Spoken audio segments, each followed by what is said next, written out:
നമസ്കാരം.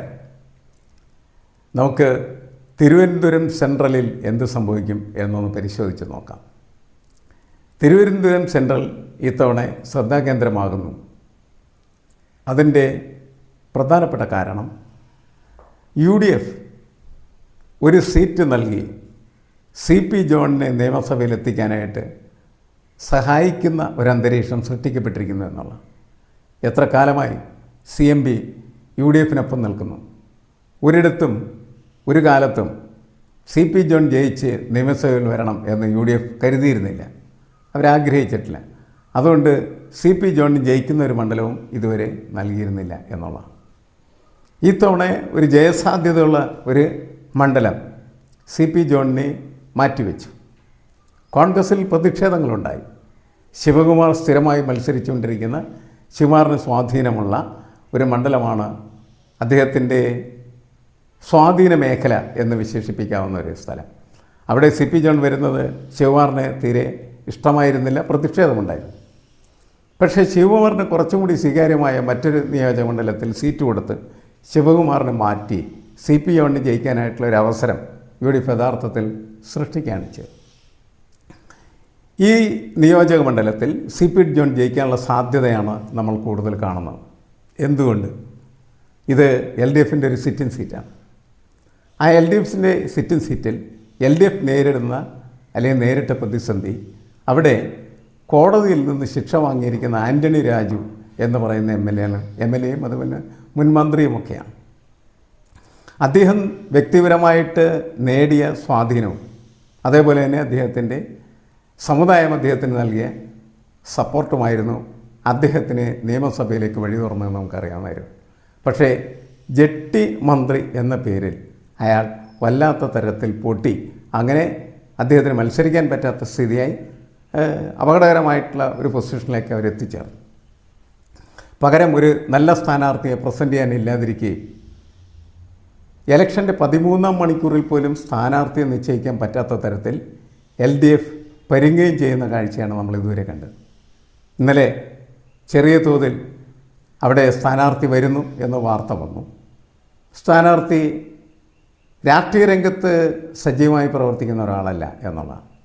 അദ്ദേഹം സിനിമാ രംഗത്ത് പ്രവർത്തിക്കുന്ന അല്ലെങ്കിൽ ഇടതുപക്ഷ ജനാധിപത്യ പ്രസ്ഥാനങ്ങളുമായിട്ട് ബന്ധപ്പെട്ട് കലാകായിക രംഗങ്ങളിൽ പ്രവർത്തിക്കുന്ന സുധീർ കരിമന എന്ന് പറയുന്ന സ്ഥാനാർത്ഥിയാണ്. സുധീറിനെ അങ്ങനെ പരിചയപ്പെടുത്തേണ്ട കാര്യമില്ല എന്ന് നമുക്കറിയാവുന്നതാണ്. സുധീർ കരമന വരുന്ന സമയത്ത് ഉള്ള പ്രശ്നം, നമ്മൾ പാലക്കാട് രമേഷ് പിഷാരടി വരുന്ന സമയത്ത് പാലക്കാട് എന്താണ് സംഭവിക്കുന്നത്, അതിന് സമാനമായിട്ടുള്ള ഒരു ട്വിസ്റ്റായിരിക്കും തിരുവനന്തപുരം സെൻട്രലിൽ ഉണ്ടാകാൻ പോകുന്നത്.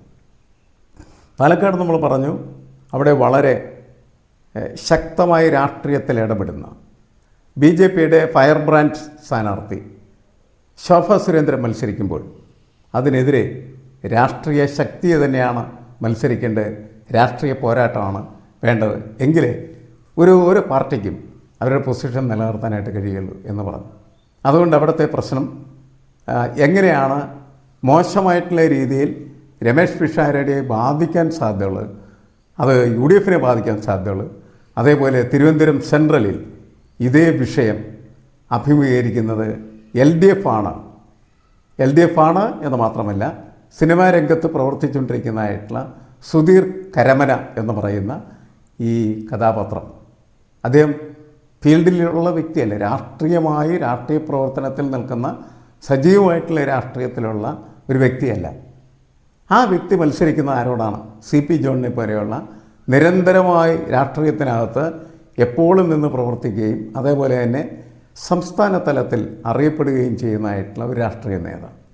സംസ്ഥാന തലത്തിൽ അറിയപ്പെടുന്ന ഒരു രാഷ്ട്രീയ നേതാവ് മത്സരത്തിന് വരുന്ന സമയത്ത് അതിന് സമാനമായ, അതിന് തുല്യമായിട്ടുള്ള രീതിയിൽ രാഷ്ട്രീയ ശേഷിയുള്ള ഒരാൾ പ്രവർത്തന രംഗത്തുണ്ട്, മത്സരിക്കാനുണ്ട് എങ്കിൽ മാത്രമാണ് ആ മുന്നണിയെ സംബന്ധിച്ചിടത്തോളം ആ മുന്നണിക്ക് അവിടെ കോമ്പറ്റീറ്റീവായി നിലനിൽക്കാൻ കഴിയുള്ളൂ. നേരത്തെ പാലക്കാട് നമ്മൾ പറഞ്ഞു ശോഭ സുരേന്ദ്രൻ എഡ്ജ് വരുന്നു എന്ന് പറഞ്ഞു. അതേപോലെ തിരുവനന്തപുരം സെൻട്രലിൽ എഡ്ജ് ലഭിക്കുന്നത് യഥാർത്ഥത്തിൽ CP ജോണിനായിരിക്കും എന്നാണ് ഞാൻ കണക്കാക്കുന്നത്. CP ജോൺ എത്രയോ കാലമായി രാഷ്ട്രീയത്തിൽ ഇങ്ങനെ നിറഞ്ഞു നിൽക്കുകയും ഒരിക്കലും തെരഞ്ഞെടുപ്പിൽ ജയിക്കാൻ പറ്റാത്ത എവിടെയെങ്കിലും കൊണ്ടുപോയി അദ്ദേഹത്തെ UDF മത്സരിപ്പിക്കുകയും അവിടെ തോറ്റുകയും ചെയ്യും. അപ്പോൾ ഇപ്പോൾ ആദ്യമായിട്ട് ജയിക്കാനായിട്ടുള്ള ഒരു അന്തരീക്ഷം CP ജോണിൻ്റെ മുന്നിൽ ഉയർന്നു വന്നിരിക്കുന്നു എന്നുള്ളതാണ്.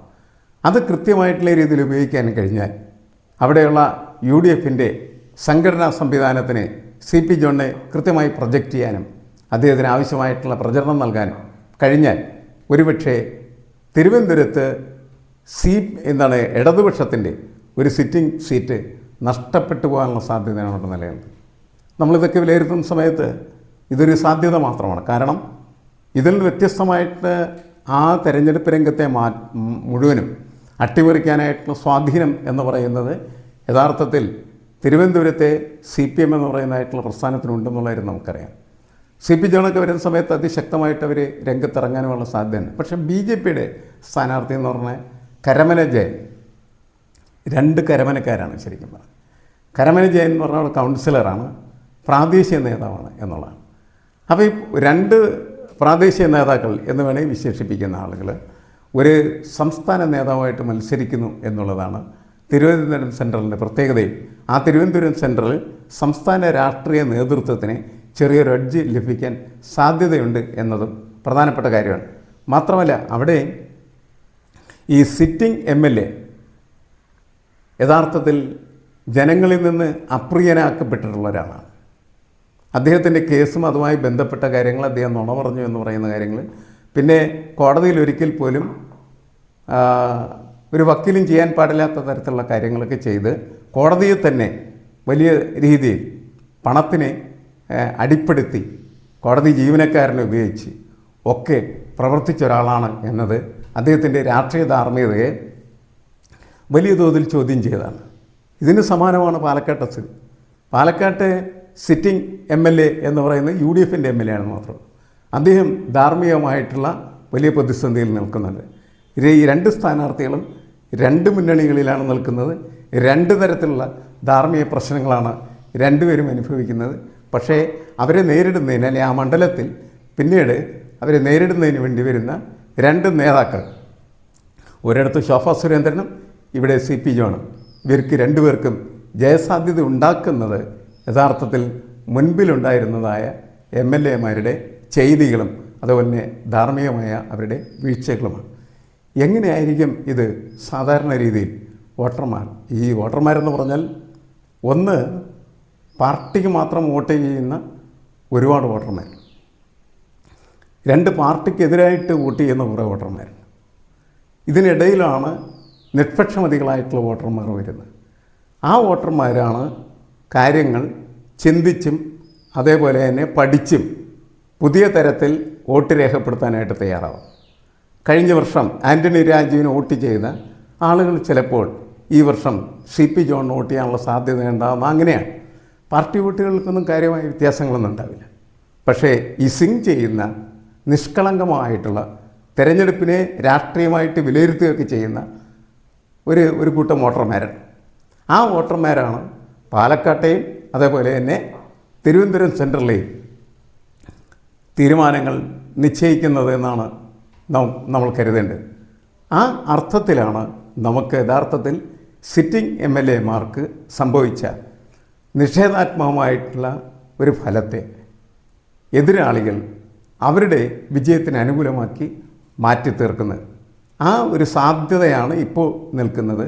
പക്ഷേ തെരഞ്ഞെടുപ്പിന് ഇനിയും ഉള്ള കുറച്ച് ദിവസങ്ങൾ ഇതൊക്കെ എല്ലാവരും അറിയുന്നതാണ്. നമ്മൾ സംസാരിക്കുന്ന വിഷയങ്ങളെന്ന് പറയുന്നത് എല്ലാവരുടെ മുന്നിലുള്ള പ്രശ്നങ്ങൾ തന്നെയാണ്.